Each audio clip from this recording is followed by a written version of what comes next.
McLaren started the season precisely where they left off in 2024, but this time it seems like the step they've made during the winter is bigger than what we could have anticipated. With a qualifying difference of almost 4/10 compared to the third placed Verstappen and a race pace that was absolutely no match for any other team on the grid, could we see a 2023-like season yet again? And if not, what can the other teams do in order to prevent this domination from the Woking-based squad?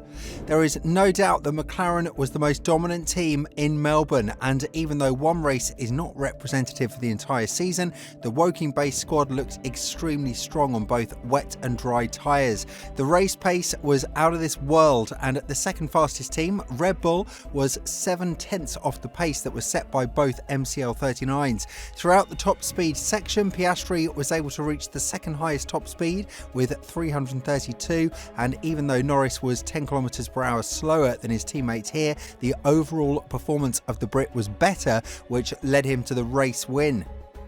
But if you were to look at the sector times, there is one colour that would poke you in the eye: orange. Even though Norris is the fifth fastest driver in the second sector, the dominance he's shown in the third one is unmatchable for any car not named MCL39. Verstappen was 5/10 slower just in the third sector, which goes to show that there was literally nothing left for the other teams to grab based on the sector of the track only. If you can gain half a second of advantage in such a short span of 39 seconds, you may as well take it easy on the tyres in the first two sectors. But this is where the secret of McLaren lies in the first place. They were the only team on the grid that were able to keep the lives of the tyres at their peak throughout the entire lap. The differences that you see on the graph in the third sector are primarily because the teams didn't have any tyres left for the last push, considering the conditions were changing left and right. But on both dry and wet tarmac, the MCL39 was unmatchable, which is a fact that was pointed out by Verstappen as well. During the first stint on the intermediate tyres, Verstappen struggled to keep up the pace after passing Piastri and went on to lose 15 seconds compared to the leading pack. The fact that he was able to catch up to them relied mostly on the mistakes that both MCL39s made, and the Dutchman recognised that the tyre degradation is the biggest advantage that McLaren currently has in their hands. When talking about this factor and how it played out against his team, the four-time world champion stated, "It was hard for us to pass the McLarens, and we were struggling with the tyres overheating and tyre degradation. I think this is even more evident on the intermediates, as the compound is even softer than the slicks. They were better at controlling the temperature of the tyres and were pulling away from us quite easily, so it will help a lot if we work to keep our tyres in a better window." A lot has been expected from Ferrari as well, and ultimately the team failed to convert any of those expectations into reality. China is the race in which they will have their first shot at redemption, but as all things stand, there will be a huge question mark over the performance of the SF25 that have been raised by the team themselves. Leclerc has spoken about the dominance of McLaren and how his team can fight against it, and when summarising the Melbourne GP as well as the deficit that they've shown compared to our expectations, Leclerc said, "About the race, I don't think we've learned more than what we knew yesterday. I mean, in such particular conditions, it's very difficult to take anything out of. We were definitely very off in terms of pace compared to the McLarens and Max, so we'll look into it. But yes, for sure, we were struggling today. We were pretty similar to the Mercedes in front, but that was it. Then McLaren and Red Bull was so much faster, so there is a lot of work to be done. Why, especially in those conditions, I don't know yet, but it's been a weakness that we've had since quite a few years. I think we've been quite up and down whenever it was damp." And if you are to look at the natural development of things, you just can't help but feel happy about McLaren in general. They started the 2022 regulated era in a very poor manner, and they've brought themselves to a championship in the constructors category in 2024. On top of that, they're the leaders to win both of the championships in 2025. And when talking about what has changed in the team compared to the last couple of years, Zak Brown said, "The morale in the team is sky high. I think we are much smarter and more confident now. Last season, looking back, I feel we followed too much rather than led. We were kind of in a mindset of let's be as good as our rivals. Now, when I talk to the team, we've got much more of a mindset of let's be better than them. And with that comes much more of a mantra of, play on the front door. Don't play defense, play offense." What this goes to show is that there is one transfer that raises eyebrows as to whether or not it will bring back the glory of the team: Hamilton to Ferrari.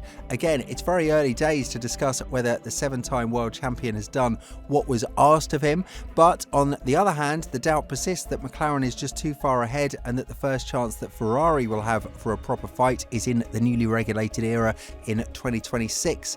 Ferrari have shown a lot of promise during the practice sessions in Melbourne, and now that China is going to likely be a dry race, the setup optimization is something that will play a pivotal role as to where the team would end up in the second race. When talking about the changes that he would like to see happening in the team ahead of the 2025 season, Hamilton didn't hold back words as he added, "I think for me what went wrong is that I didn't have confidence. From the moment I got in the car on Friday, I didn't have the confidence, particularly at all the high speed. I was down a huge amount. I got to Saturday, I had confidence. I was coming back, building and building. And then we got to the race and again started from scratch and I didn't have any confidence through pretty much most of the race. I think in the settings as well, the car was very tricky. I think setup wise, I'd set the car up just a lot different and position many things differently. If we are to change something, I'd set the car up and position it differently in different parts of the race, different calls." An area that needs to be worked on heavily is the communication between Hamilton and his race engineer Adami, one that escalated on a couple of moments, such as the K1 button finding, as well as the false information regarding the rain intensity. There is no question about it, the pack is being led by McLaren, and the followers would have to add a lot of upgrades to their bucket list, whether it's physical upgrades or just setup changes. This is why Red Bull hopes that the next couple of races will give them a clear advantage as to where they stand, and with the Verstappen factor, they're going to push it to the absolute limits with the RB21.